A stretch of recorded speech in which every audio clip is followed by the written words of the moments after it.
जहाँ पर जिन ऑर्गेनाइजेशंस में अभी भी ट्रेडिशनल एचआर है, वन वे और the other they will transfer into और transform into the strategic HR management. Organisations के बेनिफिट में हैं अगर स्ट्रेटेजिक एचआर है इम्प्लीमेंट, बिकॉज दिस वे एक कॉस्ट सेंटर जो है वो बिज़नेस सक्सेस के लिए रिस्पॉन्सिबल हो जाता है।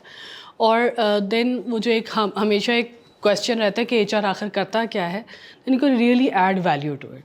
Day to day administrative jobs तो कोई भी कर सकता है, वरना बहुत से लोग कहते हैं कि जी सेठ साहब जो है ना वो चाहते हैं कि सबको डंडे से हाँका जाए, बट दैट्स नॉट ट्रू। सारी चीज़ें छोड़ें, अगर आपका अपना बिजनेस है, what would you need, what would you do for that business? You want results, ठीक है। Businesses are made to produce money, revenue, profit. जब आपका अपना भी बिजनेस होगा, what would you want at the end of the day? You would want that everyone who is working in the organization should add value. ऐसा ही है।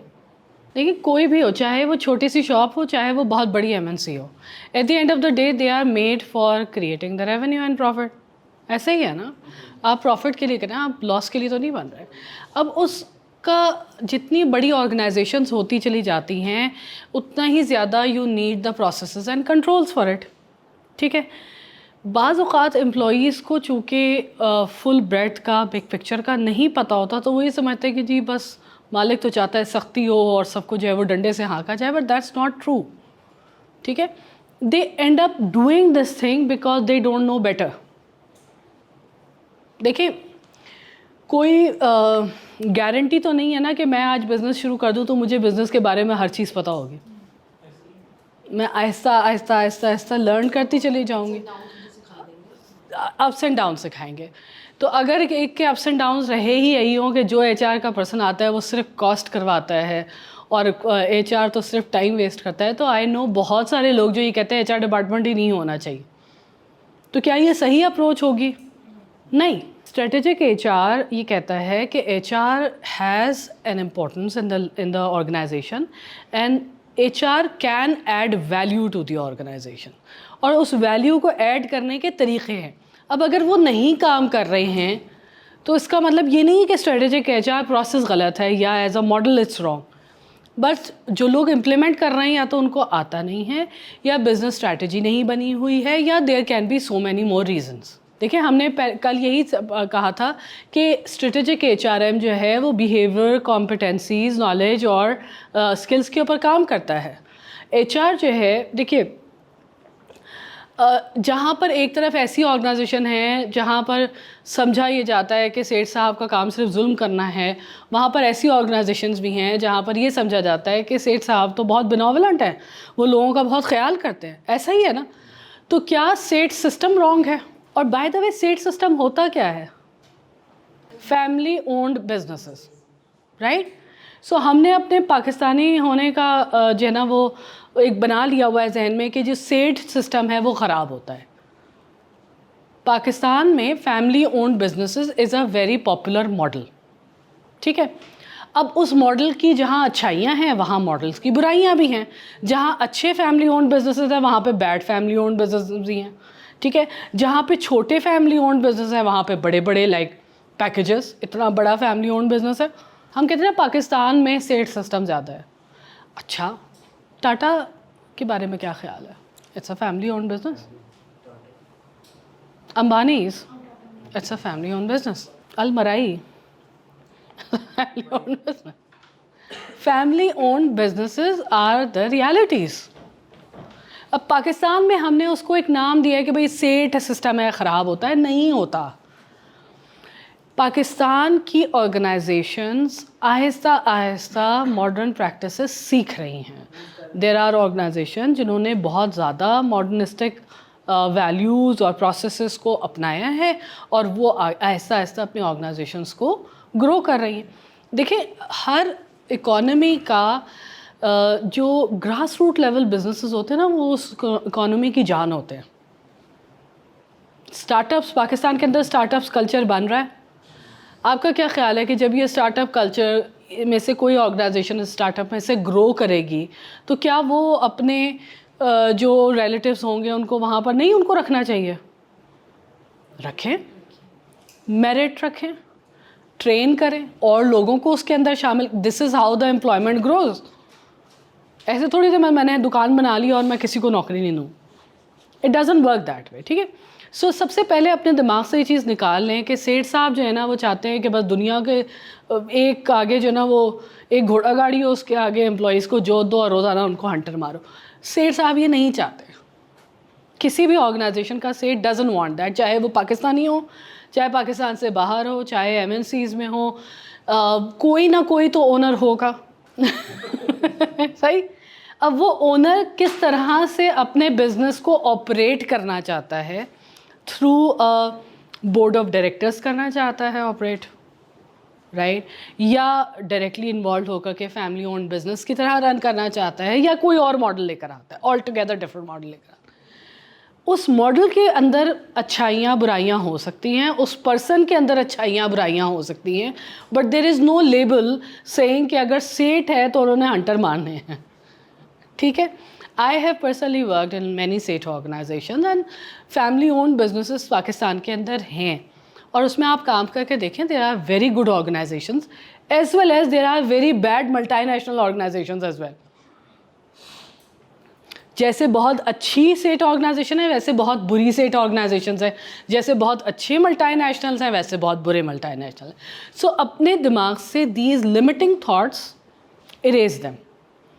ये क्या करते हैं कि ये हमें ग्रो करने से रोकते हैं, और ये हमें बताते हैं कि हमारी कमियों की वजह दूसरा है, वरना तो हम पता नहीं ज़बरदस्त हीरा थे, बस हमें ही नहीं डिस्कवर किया गया। ये ऐसे ही है। असल में आपको हीरा अपने आप को बनाना पड़ता है, ठीक है। और हीरा कैसे बनता है, कहाँ बनता है? वाह जी, अगर जौहरी के पास हीरा बनता होता तो क्या ही बात थी। कोयले में से निकलता हाँ तो कोयला होता है, उसमें से निकलता। और कोयला में क्या होता है? हाथ काले होते हैं, सही। और फिर वहाँ से जब निकाल करके उसको तराशा जाता है तब वो हीरे में कन्वर्ट होता है। मैं जब पहली दफ़ा वो प्रेशस जेम्स में से देखा कि ये है, ठीक है, और जब वो तराश करके सामने आया था कि वाओ, ठीक। सो आपने अपनी तराश के ऊपर कितना काम करना है वो आपके ऊपर डिपेंड कर रहा है। अगर आप इसको आउटसाइड रखेंगे कि वो तो सेठ साहब की ऑर्गेनाइजेशन थी इसलिए मैं नहीं ग्रो किया क्योंकि वही ख़राब थे, तो आप वहीं रुक गए। वो ख़राब हों अच्छे हों उससे आपको क्या फ़र्क पड़ता है? देखिए, जैसे अच्छे लोग हैं वैसे बुरे लोग हैं, जैसे अच्छे एम्प्लॉयर्स हैं वैसे बुरे एम्प्लॉयर्स हैं। एक बात ये फैक्ट है कि वेदर स्ट्रेटेजिक एचआर और ट्रेडिशनल एचआर और नो एचआर, एक बात सबको पता है, मार नहीं प्यार। सबको पता है ना ये बात, तो हमने इतनी दफ़ा सुन लिया हुआ है। एम्प्लॉयज़ का काम है काम करना, और एक जितना अच्छा एनवायरनमेंट होगा वो उतना ज़्यादा अच्छा प्रोडक्ट उससे प्रोड्यूस होगा। पुराने ज़माने के अंदर बहुत सारी थेरीज़ मैनेजमेंट की बढ़ती रहीं, तो एक थेरी ये थी कि लोगों से काम लेने के लिए रूल्स होना, कंट्रोल्स होना बहुत ज़रूरी है। बाद में ये थेरी आई कि एज ऑब्वियसली हर फील्ड ग्रो करती है, उसी तरीके से मैनेजमेंट ने ग्रो किया। मैनेजमेंट फील्ड में एक थेरी ये आई कि people can be motivated to do work, और फिर ये कॉन्सेप्ट आया एक्सट्रिंसिक एंड इंट्रिंसिक मोटिवेशन का। फिर रिवॉर्ड्स का प्रोसेस आया, फिर कहा कि जी रिवॉर्ड दिया जाए तो लोग खुश होते हैं। कुछ लोग कहते हैं कि जी हर चीज़ की कीमत होती है, हर इंसान की कीमत होती है। कुछ एक्सट्रिंसिक रिवॉर्ड को ऐसे भी बात करते हैं। तो ये एक सोच की बात है। अब आहिस्ता आहिस्ता ऑर्गेनाइजेशंस रियलाइज़ कर रही हैं कि कल्चर इज़ इम्पॉर्टेंट, और ये चाहे बुरी अब्यूसिव ऑर्गेनाइजेशंस हों चाहे जैसी भी ऑर्गेनाइजेशन हो, उनको भी मालूम है ये बात। The problem is that they don't know how to handle themselves. अब ये उनका एक मसला है, they are not emotionally intelligent, so they end up losing business, they end up losing people. देखिए, आपने दुनिया को ठेका नहीं लिया हुआ ठीक करने का, ठीक है। आप अपने आप को ठीक कर सकते हैं, ना, कोशिश तो कर सकते हैं यार इसको ना बस पीएम बना दो, सीरियसली इसको प्राइम मिनिस्टर बना दो। ये कहती है मैंने ना करीम वालों को भी ना ठीक करना है, मैंने टैक्सी वाले को तमीज़ सिखानी, प्यार सिखाना है, और मैंने अब्यूसिव किस्म का जो एम्प्लॉयर है ना उसको मैंने, यार you are my next prime minister, I am telling you this. Good thinking, very good thinking actually. मेरी बेटी भी ऐसे ही है, वो कहती है बुलीज को अगर प्यार मोहब्बत सिखाई जाए तो वो बुलिंग छोड़ देते हैं। मैं कहती हूँ बेटा बिल्कुल छोड़ देते, लेकिन ये आपका काम नहीं है। So yes they can be if they want to learn. देखिए learning is coming from willingness. आपको अगर मैं रोज़ाना बैठ के कहूँ कि आपने लर्न करना है, बट जब तक आपके अंदर से विल नहीं होगी कि मैं लर्न करूँ, यू विल नॉट लर्न। जैसे इसने कहा कि जी एम्प्लॉयर हैं, उनको पता है कि वो उनको लोग गालियाँ देते हैं बाद में, लेकिन वो नहीं ठीक करते अपने आप को, they use bad language. Your job is to save your professionalism. देखें जो पाकिस्तान में एम्प्लॉयमेंट सिचुएशन है, you cannot always have a say in leaving the job and getting the another, right? But you also have to put your mental peace before you. Stress kills the creativity. तो आपके अंदर कोई अच्छाई भी होगी तो वो ख़त्म होती चली जाएगी, and you end up being abusive yourself as well. Abuse is a cycle. Don't bear abuse.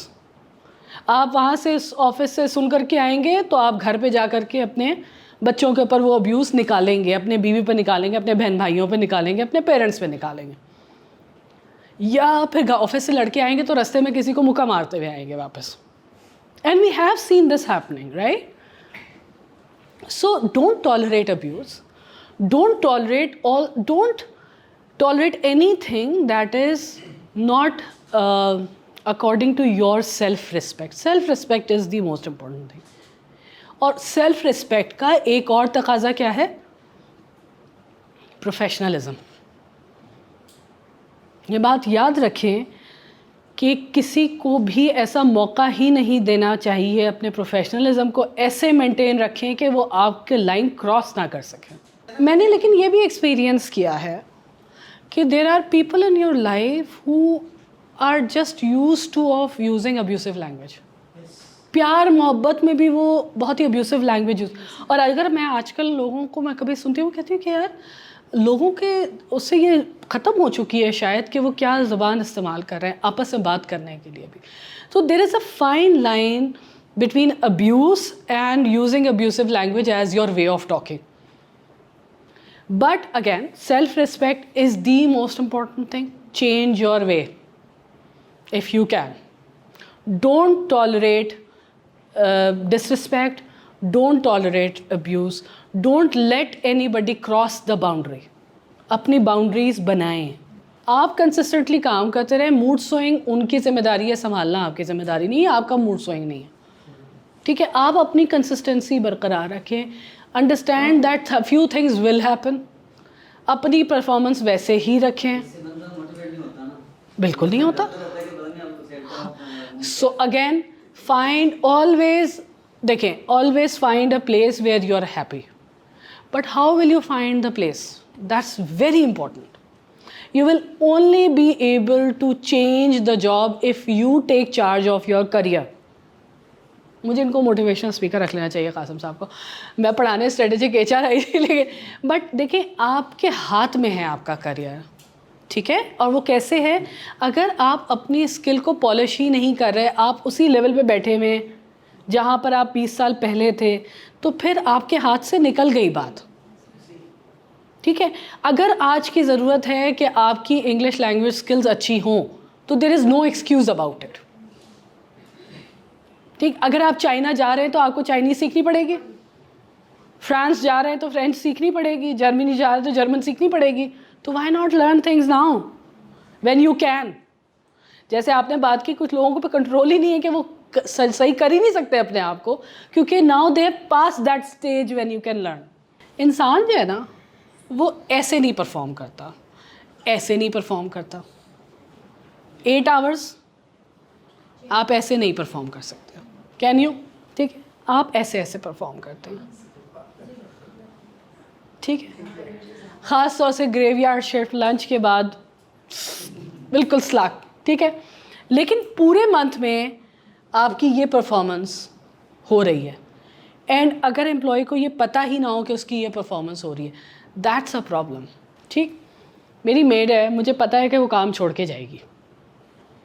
इंसान है ना, गर्मी है, कोई चीज़ अच्छी होगी, कोई चीज़ ठीक नहीं होगी उससे, मैं उसको बताती रहती हूँ, देखो ये ठीक नहीं हुआ, ये चीज़ नहीं हुई, ये चीज़।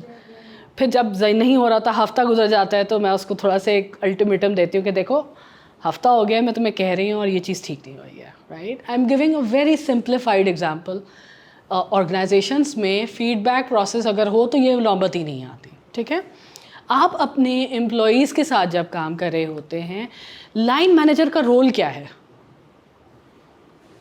लाइन मैनेजर का रोल ये है कि ये ना एक्सपेक्ट करे कि ये ऐसा चलता रहेगा, कोई मशीन थोड़ी है। क्या हर मशीन 100% परफॉर्म कर रही होती है ऑल द टाइम? नहीं होती ना। मशीन का एफिशिएंसी इंडेक्स होता है, जैसे एक बैटरी है, फ़ोन्स की जो बैटरीज होती हैं उस पर लिखा होता है ना 100% व्हेन चार्ज, और over the use of time वो 80% फुल चार्ज होकर के भी 80% उनकी परफॉर्मेंस रह जाती है, फिर 60% परफॉर्मेंस रह जाती है, फिर 30% परफॉर्मेंस रह जाती है, फिर आपको बैटरी चेंज करनी पड़ती है। ऐसे ही होता है ना, इंसान भी ऐसे ही है। But you need to give the feedback, regular feedback, identify कि उसको प्रॉब्लम आ कहाँ रही है। क्या स्किल का मसला है, विल का मसला है, टूल्स का मसला है, माइंडसेट का प्रॉब्लम है? क्या क्या प्रॉब्लम हो सकते हैं एक बंदे को? टूल सेट का प्रॉब्लम हो सकता है, विल का प्रॉब्लम हो सकता है, स्किल सेट का प्रॉब्लम हो सकता है, माइंड सेट का प्रॉब्लम हो सकता है, फाइनेंशियल प्रॉब्लम हो सकती है, फैमिली प्रॉब्लम्स हो सकती है, स्ट्रेस हो सकता है, कोई और एक्सटर्नल फैक्टर्स हो सकते हैं जो उस पर। लेकिन एक अच्छा line manager always talk, identify, provide and guide, coach करता है बंदे को, ऐसे नहीं ऐसे कर लो, ऐसे नहीं ऐसे कर लो, कोर्स करेक्शन जारी रहती है। बट कोर्स करेक्शन का क्या मतलब है? ये भी एक हद तक हो सकता है, हर रोज़ नहीं हो सकता।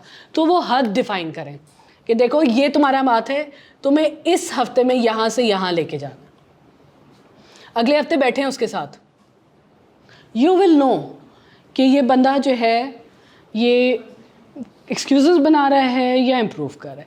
And when you will do this consistently, the person will know either I have to improve or I have to exit. person खुद भाग जाएगा। मेरी एक मासी छोड़ गई थी, कहती ये बाजी बहुत मुझे इनको एक्सप्लेनेशन देनी पड़ती है हर हफ्ते कि मैं काम क्यों नहीं कर रही हूँ, भाग गई। ठीक है। So the point is that people need feedback, people need identification कि कहाँ प्रॉब्लम आ रही है। देखिए 4-5 ही मसाइल है ना, आप हो सकता है उससे वो चीज़ चाह रहे हैं जो उसको उसके बस में ही नहीं है, उसको आती ही नहीं है, तो उसको सिखाएं। हो सकता है वो जैसे उसने लिखा हो कि मुझे 7 लैंग्वेजेस आती हैं, आती एक भी नहीं थी, बाकी 6 लैंग्वेजेस का काम वो नहीं कर सकता, right. So yes, but as an organization, as an employee, as an employer, आपकी कुछ लिमिट्स होती हैं, लिमिटेशन होती है। 1 हफ्ता कर सकते हैं, 3 मंथ्स कर सकते हैं, then you can talk about it कि भाई देखो this is, we have worked on you 3 months, if you think that you can't work, we can demote you, we can give you another role. That will also send a message to the person. Otherwise, let go. You have to take difficult decisions. लेकिन this can't happen every day. फिर you also have to reflect on yourself कि क्या मैं गलत selection कर रहा हूँ, क्या मैं गलत पर्सन को हायर हो रहा हूँ, क्या मैं सही डायरेक्शन नहीं दे रहा, क्या मेरी एक्सपेक्टेशंस गलत है। You also have to reflect on yourself कि मैं अपना बिजनेस ठीक चला भी रहा हूँ या नहीं चला रहा। लोग आते हैं वो मज़ीद कंफ्यूज हो जाते हैं मेरे साथ। So it's not that simple, black and white चीज़ नहीं होती कोई कि बस निकाल दें, करो या निकाल दें। It doesn't work that way, human to human interaction है। एनीवेज, सो कुछ चीज़ें मैं आप लोगों को यहाँ पर बताना चाह रही हूँ कि हमारे पास पहले जो हमने 12-13 फंक्शंस कल देखे थे, उसमें हमने कहा था कि learning, hiring, learning and appraisal. So this is an end-to-end cycle now, and called as talent management या strategic talent management. Talent management कहाँ से कहाँ तक है? Talent acquisition, talent development, talent growth, performance management, and then exit if there is an exit. हाँ, retention और exit. और exit ज़रूरी नहीं है बुरा ही हो। जैसे हमने कल कहा कि भाई एग्ज़िट किस तरह का हो सकता है, इधर से उठाओ और सक्सेशन दे दो, दूसरे बिजनेस में लगा दो, that's also an exit, right. So retention ये भी ज़रूरी नहीं है कि एक बंदा क्लर्क आए क्लर्क ही रहे, वो ग्रो करना चाहिए, सक्सीड होना चाहिए। अगर कोई और सब्सिडियरी है तो उसके लिए प्रिपेयर होना चाहिए। और if the person is exiting the organisation, they should be talking about you as a good employer, that's your real brand. So अब हमने कहा कि ये तीनों हायरिंग मिलके अब टैलेंट मैनेजमेंट हो गई। So what is the difference? Difference is that hiring is not always the answer. Talent acquisition, internally identifying the talent requirement. So what you do is that you need to identify that for any particular function, for any particular role, what is the talent. और talent क्या होता है? Talent requirement क्या होती है? Skills, abilities, yes. Attitude, competencies, behaviors. There are so many components to it. ठीक है? And then churn of that talent. क्या ये एक ऐसा टैलेंट है जो कि हर थोड़े महीने के बाद चेंज हो जाएगा? जैसे टेक्नोलॉजी में आज एक टेक्नोलॉजी है, हर थोड़े महीने के बाद इस टैलेंट को चेंज होना पड़ेगा। टैलेंट चेंज होने का मतलब बंदा चेंज होना नहीं है। आज वो फॉर एग्ज़ाम्पल ग्राफिक्स कंपनी है, आज वो एक टूल पे काम कर रहा है, कल को उसका कोई दूसरा वर्जन आ जाता है, तो आपने क्या करना है? So that is what talent requirements tell you. अब इस टैलेंट रिक्वायरमेंट की बेस पे मैं बहुत सिंप्लीफाई करके बता रही हूँ, टैलेंट रिक्वायरमेंट्स की बेस पर आप क्या डिसीजन कर सकते हैं? हायरिंग का, ट्रेनिंग का, रीअसाइनमेंट का, प्रमोशन का। रीअसाइनमेंट और प्रमोशन मैं एक ही तरह लेती हूँ, ठीक है। अच्छा, हायरिंग के भी बहुत सारे डिसीजंस हैं। जैसे हमने कल देखा था कि जी इंटर्न से लेकर के consultant, full time, part time, contingent workforce, fresh hire, experience, so many ways of it. So unless you have done a good analysis of this, you will not know what kind of decision is to be taken. अगर ये सारी चीज़ें HR कर रहा है, drive कर रहा है, तो then it becomes talent management. Also called talent acquisition. This part. Talent acquisition और hiring में यही फ़र्क है। हायरिंग का क्या मतलब है कि बस आपने एक हायरिंग साइकिल रन करनी है कि भाई जॉब पोस्टिंग करो ओपन पोजीशन की और उसके ऊपर हायरिंग करो। टैलेंट एक्विजिशन का मतलब ये कि you really need to make a case कि मैंने इंटर्न लेना है, फ्रेश ग्रेजुएट लेना है, पार्ट टाइम लेना है, कंसल्टेंट लेना है, कॉन्टीजेंसी वर्कफोर्स लेनी है, क्या करना है, कोई इंटरनल टैलेंट बैठा हुआ है उससे ये प्रोजेक्ट करवा लें, प्रोजेक्ट बेस्ड हायरिंग है, फुल टाइम हायरिंग है, क्या, ये सारे डिस्कशंस आपने अपने लाइन मैनेजर्स के साथ बैठ करके किए। जब आपने लाइन मैनेजर्स के साथ ये किया, आपने रिक्वायरमेंट्स आइडेंटिफाई की, then you make a plan according to it and you will make a decision based on the time line, whether you require it immediately और यू नीड, जैसे हमने कल आज भी बात की है, कल भी बात की थी कि you need short term, medium term and long term plan. So for example an organization says कि जी मैं एक टेक्नोलॉजी कंपनी हूँ, मेरी शॉर्ट टर्म रिक्वायरमेंट ये है कि जो मेरे पास जो प्रोजेक्ट्स हैं उनका टैलेंट मेरे पास होना चाहिए। मेरी मीडियम टर्म रिक्वायरमेंट ये है कि जब चेंज हो, टेक्नोलॉजी के अंदर चेंज हो, तो मेरे पास ऐसे लोग मौजूद हों जो कि उस टेक्नोलॉजी को जल्दी से लर्न करके अडॉप्ट कर सकें। और लॉन्ग टर्म रिक्वायरमेंट ये है कि मेरे पास एक पाइपलाइन हमेशा प्रिपेयर्ड होनी चाहिए जिसको मैं जब दिल चाहे डिप्लॉय कर सकूं, जिस पोजीशन पे चाहे डिप्लॉय कर। जब आपकी ये एक स्ट्रैटेजी बनी, this is called as people strategy for, let's say for the technology company, this is simplest form of the people strategy. अब आप इसके ऊपर बेस करके क्या करेंगे, ये टैलेंट रिक्वायरमेंट आ गई ना आपके पास, शॉर्ट टर्म की बेस पर आप क्या कर सकते हैं, ये वाले हायरिंग डिसीजंस कर सकते हैं।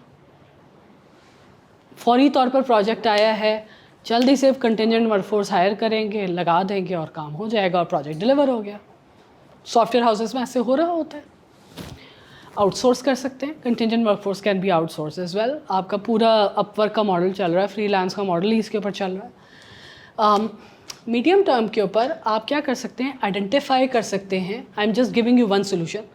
हाई पोटेंशियल लोग आइडेंटिफाई कर सकते हैं कि ऐसे कौन से लोग हैं जिनके अंदर लर्निंग एबिलिटी ज़्यादा है, जो कि परफॉर्म भी अच्छा कर रहे हैं, उनके अंदर पोटेंशियल भी है कि उनको प्रिपेयर किया जा सकता है, तो उनको आप आइडेंटिफाई करके उनको ट्रेन करना शुरू कर सकते हैं किसी भी डिपार्टमेंट, ठीक, और किसी भी टेक्नोलॉजी के अंदर, किसी भी एरिया के अंदर। और ये सिर्फ टेक्नोलॉजी के लिए नहीं है, किसी भी कंपनी के लिए हो सकता है, ठीक है। अच्छा, लॉन्ग टर्म में आप क्या कर सकते हैं, देयर आर मैनी वेज। आप मैनेजमेंट ट्रेनिंग प्रोग्राम शुरू कर सकते हैं, इंजीनियर ट्रेनिंग प्रोग्राम शुरू कर सकते हैं, आप कॉलेजेस के साथ जो है वो MOUs कर सकते हैं कि जी आपको जो स्टूडेंट्स का फाइनल ईयर प्रोजेक्ट्स होगा हम उनके साथ काम करेंगे so that they can identify our technologies. आप टैलेंट पूल जमा करके रख सकते हैं, मॉक इंटरव्यूज़ करके कि जब ज़रूरत पड़ेगी तो हम हायर कर लेंगे। ट्यूरिंग जैसे करता है कि जी we have verified profiles available, जब भी आपने हायर करना हो आप हमारे पास से हायर कर लें, ठीक है। So there are many ways of developing that pipeline, ठीक है। अब ये पाइपलाइन नॉर्मली किन ऑर्गेनाइजेशंस के अंदर प्रोड्यूस की जाती है, which has a larger number of requirement of the people and also they prepare for their management and leadership positions as well, ठीक। So these all tools are available to you when you are talking about the talent management. Why am I not going into the detail of each one of it, because talent management is a whole science into it and ये एक पूरा एक course होना चाहिए full time talent management का, और you can learn about it. Talent management के ऊपर बेतहाशा बुक्स अवेलेबल हैं, बेतहाशा वीडियोस अवेलेबल हैं, और बहुत सारे रिसोर्सेज अवेलेबल हैं where you can actually learn what talent management is, talent acquisition is. जब ये हो जाता है then you are talking about talent development. So you don't stop at acquiring the talent, then you move on talent profiles. मेरे पास organisation के अंदर कौन सा टैलेंट अवेलेबल है, कौन सा मुझे फ्यूचर में चाहिए है, ठीक है, और फिर मैंने उसको कैसे डेवलप करना है, कौन से ट्रेनिंग प्रोग्राम्स, कौन सी सर्टिफिकेशन, कौन से कॉन्फ्रेंसेस, कौन सी job shadowing. Then you come with set of tools for talent management. So talent management का मैं थोड़ा सा यहाँ पर आपको फ्लेवर दे देती हूँ। हम बात कर रहे थे टैलेंट एक्विजिशन की। टैलेंट अगर मैनेजमेंट के फ्रेमवर्क को देखें तो कहाँ से शुरू हो रहा है planning, then acquisition, then performance management, then training and development, और succession planning and rewards। अब आपने कहा रिटेंशन तो यहाँ पर है नहीं, अगर ये आपको सब कुछ कर रहे होंगे तो रिटेंशन इज़ एन आउटकम, ठीक है। अच्छा, प्लानिंग में आपके पास क्या क्या है। प्लानिंग में आपने ये देखना है कि मेरा वर्कफोर्स प्लान क्या है, what kind of workforce I need. So your tool is workforce plan. क्या क्या यूज़ हो सकता है वर्कफोर्स प्लान के, टूल्स कौन कौन से हैं, ऑर्गेनाइजेशनल चार्ट्स या ऑर्गेनाइजेशनल स्ट्रक्चर, ठीक है। ऑर्गेनोग्राम नॉर्मली कहा जाता है, लेकिन ऑर्गेनोग्राम जो है वो is an outcome of the activity of developing the organizational structure, ठीक है। सो इसीलिए मैं यहाँ पर ऑर्गेनाइजेशनल स्ट्रक्चरिंग लिख रही हूँ। उसके साथ आपका वर्कफोर्स का बजट कितना है, उसके साथ आपके पास आ जाता है फ्यूचर टेक्नोलॉजीज़ आपको कौन सी चाहिए हैं, उसके साथ आ जाता है कि फ्यूचर रोल्स कौन से हैं, और उस करंट रोल के अंदर क्या डेल्टा है। डेल्टा मीन्स के करंट रोल्स कौन से अवेलेबल हैं और फ्यूचर में क्या चाहिए होगा, उसमें से कितने लोग प्रिपेयर हो सकते हैं, कितने लोग प्रिपेयर नहीं हो सकते। उसकी बेस पर आपके पास एक गैप निकल आता है, उस गैप के ऊपर बेस करके आप क्या बनाते हैं, अपना वर्कफोर्स प्लान, ठीक है। वो वर्कफोर्स प्लान किसी भी फॉर्म में हो सकता है, एक्सेल की फॉर्म में हो सकता है, अगर बहुत सिंपलेस्ट फॉर्म है, आपके टूल्स हैं जो कि सॉफ्टवेयर हैं जो कि आप वर्कफोर्स प्लान के लिए यूज़ कर सकते हैं। ऑरेकल है, उसके अंदर ऑटोमेटिकली आप उसको कर सकते हैं। HRIS हैं जिसके अंदर से वर्कफोर्स प्लान जनरेट हो सकता है based on your organizational structure gaps. इसमें आप ऑल ये भी देख रहे होंगे कि हमारे पास इस वक्त करंट कौन सी वैकेंसीज़ हैं और उनको कितने अरसे में फिल इन होना है, सो एंड सो फोर्थ। आपका वर्कफोर्स प्लान इस कम्प्रीहेंसिव डॉक्यूमेंट है। उस कम्प्रीहेंसिव डॉक्यूमेंट की बेस पर आप अभी आपको क्या क्या चाहिए, so what is ready now आपके पास होना चाहिए। कौन कौन सा वर्कफोर्स में कौन कौन लोग रेडी नाउ हैं, रेडी 6 मंथ्स हैं या रेडी लॉन्ग टर्म हैं, जिनके ऊपर ये आपके पास आ जाता है। फिर आपके पास वैकेंसीज आ जाती हैं, उसके अंदर भी आपके पास आ जाता है to be filled now, 6 months later not to be field.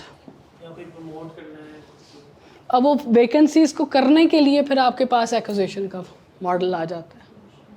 आपने वर्कफोर्स प्लान बनाया, उस वर्कफोर्स प्लान की बेस पर अब आपने एक्विजिशन का प्लान बनाया। एक्विजिशन के प्लान में आया कि जी मैंने हायरिंग करनी है, तो मैंने सोर्सिंग कहाँ से करनी है, इंटरनल करनी है, एक्सटर्नल करनी है, प्रमोट करना है, इंटरनली लोगों को एक जगह से दूसरी जगह मूव करना है, that is a sourcing plan.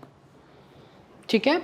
Then आपने कहा कि जी थोड़ा सा आप एम्प्लॉई वैल्यू प्रोपोजिशन पे काम करते हैं कि मेरे एम्प्लॉयज़ को मुझसे क्या चाहिए, मैं एज एन एम्प्लॉयर क्या प्रोड्यूस कर रहा हूँ, और वो वैल्यू जो मैं ऐड कर रहा हूँ एज एन ऑर्गेनाइजेशन, क्या एम्प्लॉयज़ को वो वैल्यू चाहिए कि नहीं। उसके बेस के ऊपर आप अपना एक कैंडिडेट पूल भी बनाते हैं।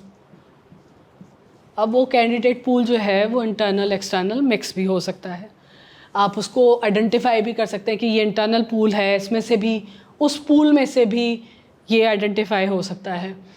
फिर आप अपना रिक्रूटमेंट प्लान बनाते हैं।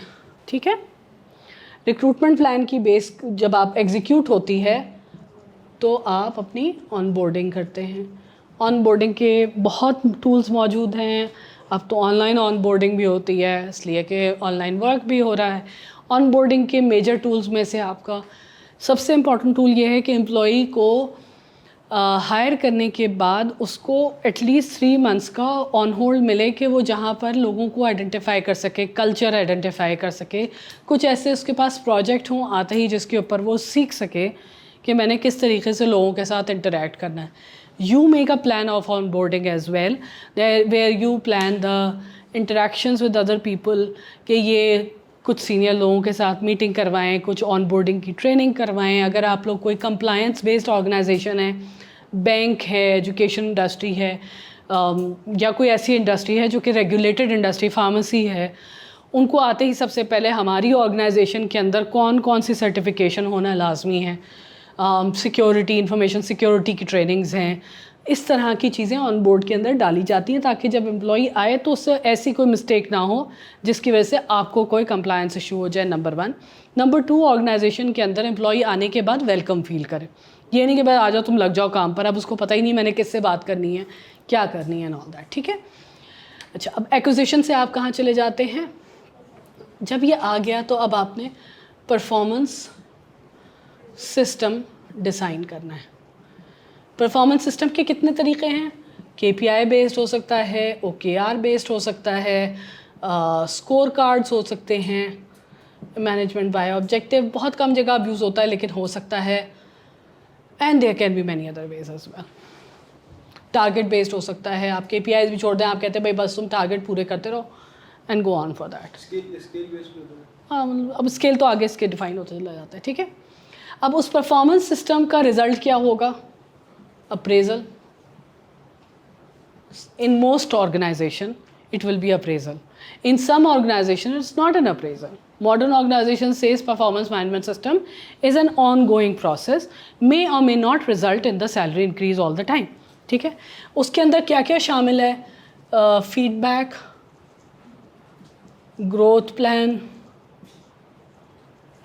Career path and development in the role, कि मैं इस रोल से कैसे आगे ग्रो कर सकता हूँ। अगर किसी एम्प्लॉय को नज़र ही नहीं आए कि मैं आगे इस रोल में ग्रो कर सकता हूँ तो वो कहेगा ठीक है कुछ अर्से तो मैं इधर काम करूँगा, but then I will move on to the next organization और नेक्स्ट फंक्शन। इसके साथ आप क्या करते हैं, इनकी बेस के ऊपर जो गैप होता है, डेल्टा जो होता है, उसकी बेस पर आप डिज़ाइन करते हैं कि इसकी ट्रेनिंग कौन सी होनी है, कौन सा लर्निंग सिस्टम अप्लाई करना है आपने। ठीक।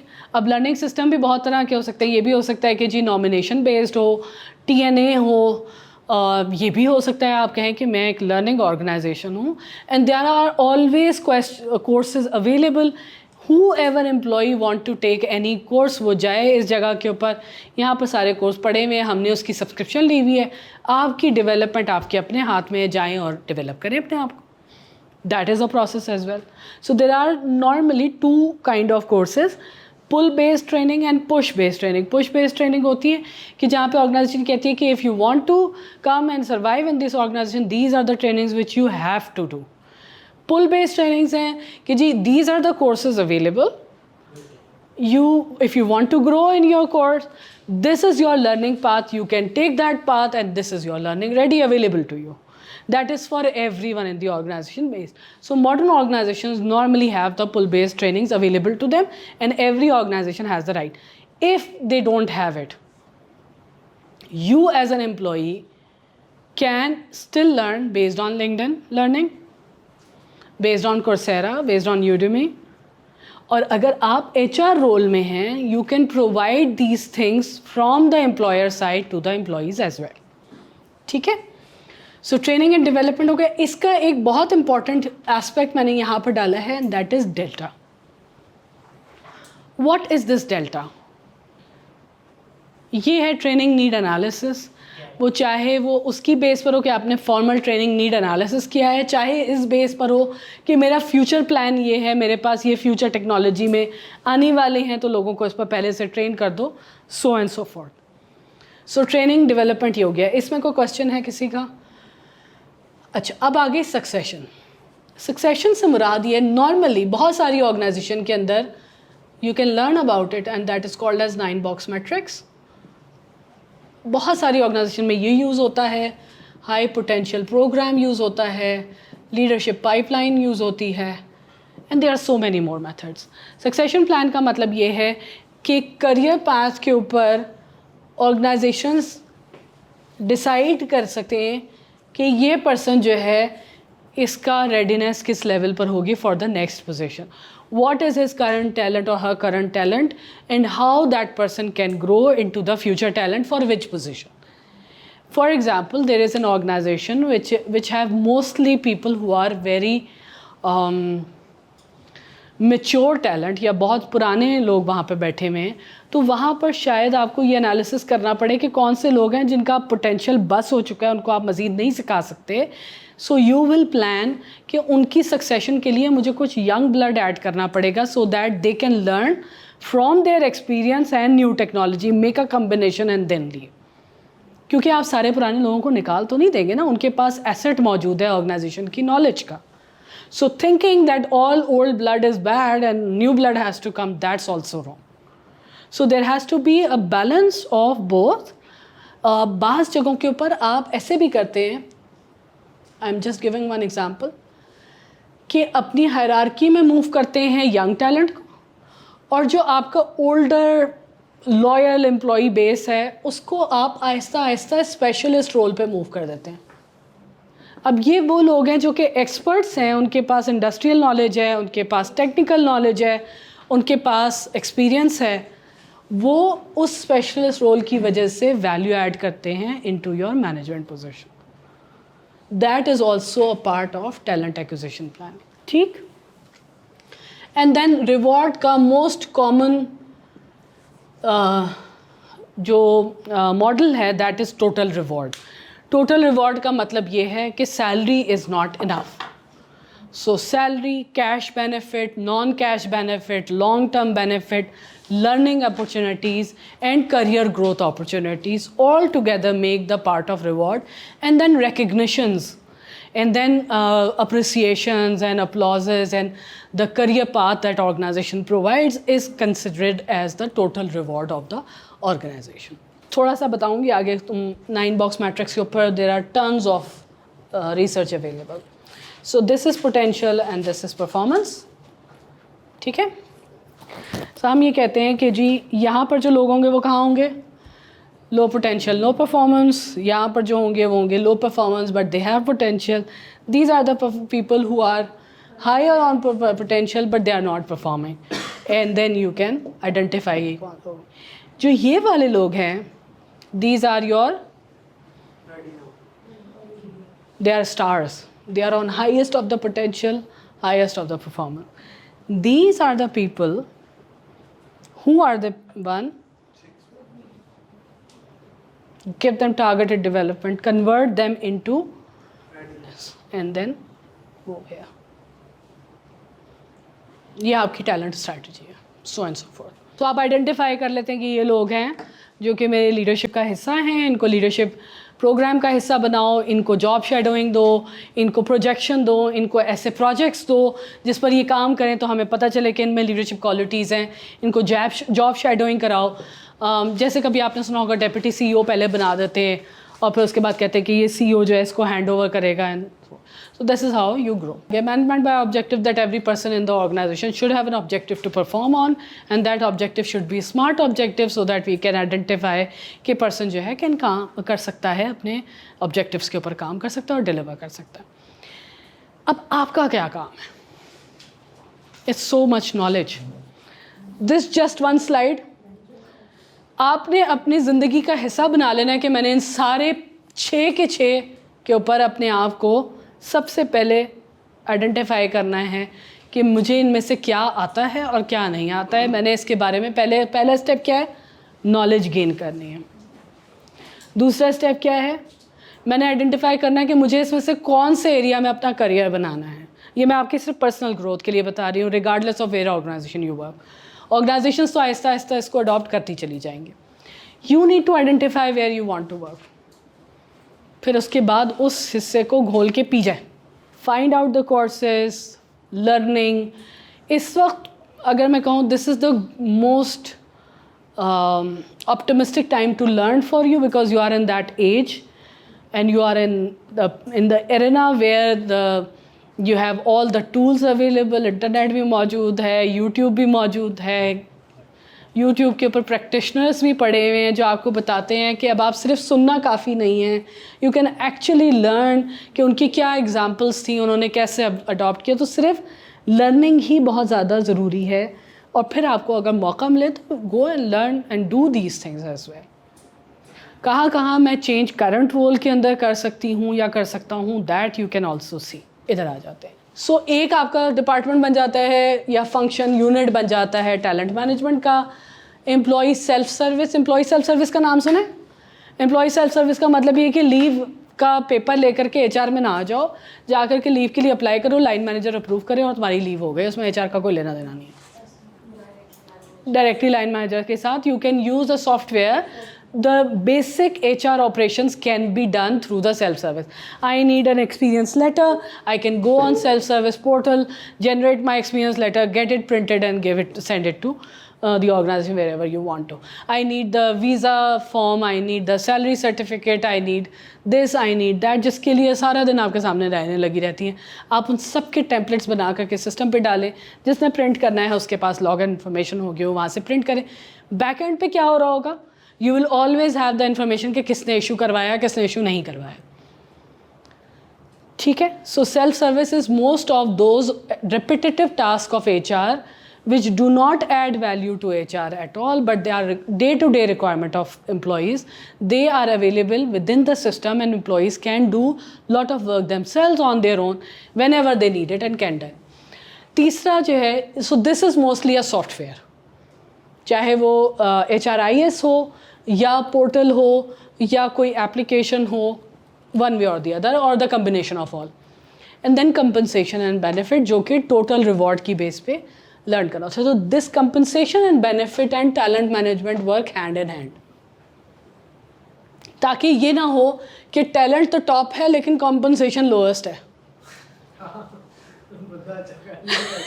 ठीक है, तो लड़ाई करेगा। या ये हुआ कि टॉप टैलेंट आइडेंटिफाई हो गया लेकिन पता ये चला कि सबसे कम बोनस उसी को मिला है, तो वो तो बंदा डिमोटिवेट हो जाएगा। So that has to go hand in hand. इसके साथ साथ these are the emerging field of strategic HR business partner आपने सुना ही होगा। अभी हम उसको भी देखते हैं कि उसमें क्या काम है। कल्चर एंड OD के ऊपर आजकल बहुत ज़्यादा काम हो रहा है। तो कल किसी ने कहा था कि HR OD भी करता है। तो स्ट्रेटेजिक HR में बहुत हद तक कल्चर एंड ओडी का काम हो रहा होता है. Me being an OD person always say OD come first, HR come next. ये मेरी बहुत पढ़ाई लड़ाई है इसका, और बेसिक है, क्योंकि ऑर्गेनाइजेशनल डेवलपमेंट होती है तो फिर एचआर ग्रो कर सकता है. That's my point of view. Although employee wellbeing के ऊपर बहुत ज़्यादा काम हो रहा है, मेंटल हेल्थ पे काम हो रहा है, लोगों को engage. So engagement is not enough, wellbeing is important. Counselling, sports activities, engagement activities, coaching, कोई ऐसा आपको टूल दे देना कि लोग जो हैं वो उसको इन्जॉय कर सकें. These are all. Then life insurance and medical insurance, work life balance, उसके अलावा चेकअप्स, उसके अलावा memberships in the gym and all sort of things that are happening right now. So these are the emerging areas which are coming out in the organizations now. थोड़ा सा हम HRBP को देख लेते हैं. HRBP क्या करता है? HRBP का बहुत ज़्यादा काम है. HRBP का सबसे इम्पॉर्टेंट जो रोल है ना वो ये है कि जो कुछ सेंट्रल HR में, सेंट्रल HR क्या क्या है, दैट इज़ कॉल्ड एज ये वाला, इस सब को कलेक्टिवली कहते हैं centre of excellence. Centre of excellence में टिपिकली 3-4 एक्सपर्ट किस्म के लोग होते हैं, senior most professional, and then a bit of team with them, lesser number of people. और इनसे जो भी फ्रेमवर्क डिज़ाइन हो रहा है तो HRBP का सबसे पहला काम यह है कि उसको वो एग्जीक्यूट करवाए. और दूसरा काम क्या है कि जो बिज़नेस की नीड है वो इन तक पहुंचाए ताकि फ्रेमवर्क जो है वो बिज़नेस के हिसाब से डिज़ाइन हो. वो जो ट्रेडिशनल HR में डिस्कनेक्ट था वो किसने ख़त्म करना है? HRBP ने ख़त्म करना है. ये जो है ना, ये HR, ये वाला ट्रेडिशनल HR के अंदर था. अब ये रोल ट्रांसफॉर्म हो गए इनटू दिस और न्यू फंक्शन ऐड हो रहे हैं. ठीक है. सो HRBP का पहला काम बिज़नेस की जो नीड्स हैं उसको COE के साथ आइडेंटिफाई करे, डिज़ाइन करे, solutions identify करे, go back to business, execute it with them, and there is a linkage between them. उसके लिए HRBP को क्या करना है? अपने अंदर ये कैपेबिलिटी पैदा करनी है कि मैं बिज़नेस को समझ सकूं.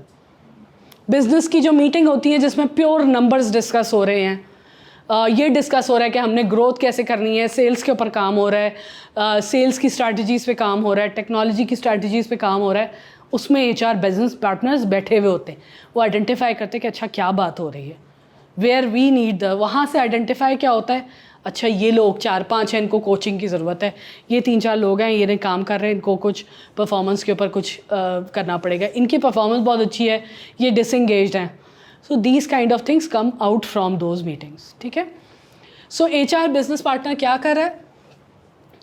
HR बिजनेस एक्यूमन यूज़ कर रहा है अपने काम के लिए. बिजनेस एक्यूमन क्या होती है कि मुझे पता हो कि बिज़नेस क्या चल रहा है और बिज़नेस में क्या काम कर. कोच और कंसल्टेंट है, ऐसे सारे लोग जिनको कोचिंग की रिक्वायरमेंट है. ज़रूरी नहीं कि आप बाहर से कोच हायर करें. बिजनेस जो आपका बिजनेस पार्टनर है, they act as a coach, they can have 1-on-1 sessions with those people. ज़रूरी नहीं है कि लाइन मैनेजर ही सिर्फ सेशन करे, बिजनेस पार्टनर्स भी इस तरह के सेशंस करते हैं. They build a competitive organization. They know where their people are going. जो लोग छोड़ के जा रहे हैं नौकरियां, वो कहाँ जा रही हैं, वहाँ पर क्या हो रहा है, तो उनको मार्केट का भी पता होता है. एम्पावर करता है लीडर्स को कि मैं आपके साथ काम करूँ, why don't we work together and get things done rather than all the time going back to COEs. Data उनके पास बहुत सारा होता है, उनको पता होता है कितने लोग किस जगह के पर काम कर रहे हैं, कौन अच्छा काम कर रहा है, कौन नहीं कर रहा, कहाँ एब्सेंटीज़म ज़्यादा है, कहाँ पर जो है क्या हो रहा है. तो they base their decision based on that data. Most importantly they are engaged in creating a culture जहाँ पर सब लोग एंगेज्ड हों और कंपनी के बेनिफिट में काम करें. So it's a constant communication that HRBP maintain. Traditional HR के अंदर आपके रिलेशनशिप मैनेजर्स हुआ करते थे, ये वो रोल है. अच्छा, ट्रेडिशनल HR में क्या होता है, आपका एक रिक्रूटमेंट मैनेजर होता है, एक ट्रेनिंग मैनेजर, वो अपने अपने कमरों में बैठे रहते हैं, उनका कोई ताल्लुक़ नहीं होता मैनेजर से जा कर के मिले.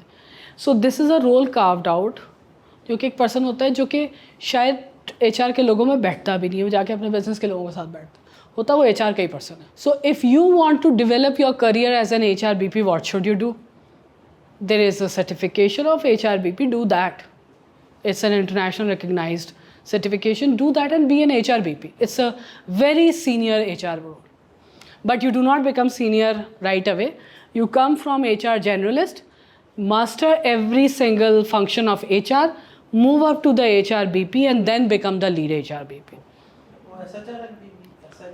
SHRM भी ऑफर करता है, ATD ऑफर करता है. There are many international organizations which offer the HRBP certification.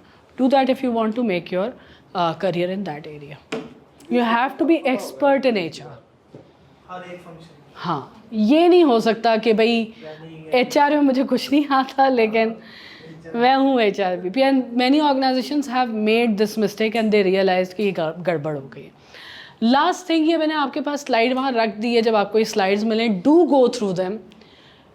If you want to master your HR skills, these are the analytics जिनके फॉर्मूले आपको पता होने चाहिए, जिनका डाटा आपको आना चाहिए.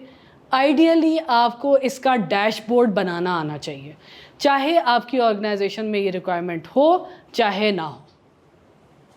अपने लिए बनाएं और फिर जाके लाइन मैनेजर को दिखाएं कि देखें ये मैंने आपके लिए बनाया है, this can be beneficial for you. Dashboard excel पे बनता है, डैशबोर्ड BI पे बनता है. डाटा ही तो है ये, डाटा तो होता है आपके पास. अगर आप HR में तो आपके पास डाटा है. That's all it is. ठीक है जी, thank you so very much. ये सब इंफॉर्मेशन है इसके अंदर मौजूद. ये याद रखें, this course is an initiation of your journey. Make a conscious decision कि अब मैंने क्या करना है. One course not enough. HR business partner बनना है, इस कोर्स, इस तरह के कोर्सेज जितने भी आप करेंगे वो आपको जनरल इन्फॉर्मेशन देंगे. What you need to identify कि अब आगे मैंने अपने कोर्स में क्या करना है.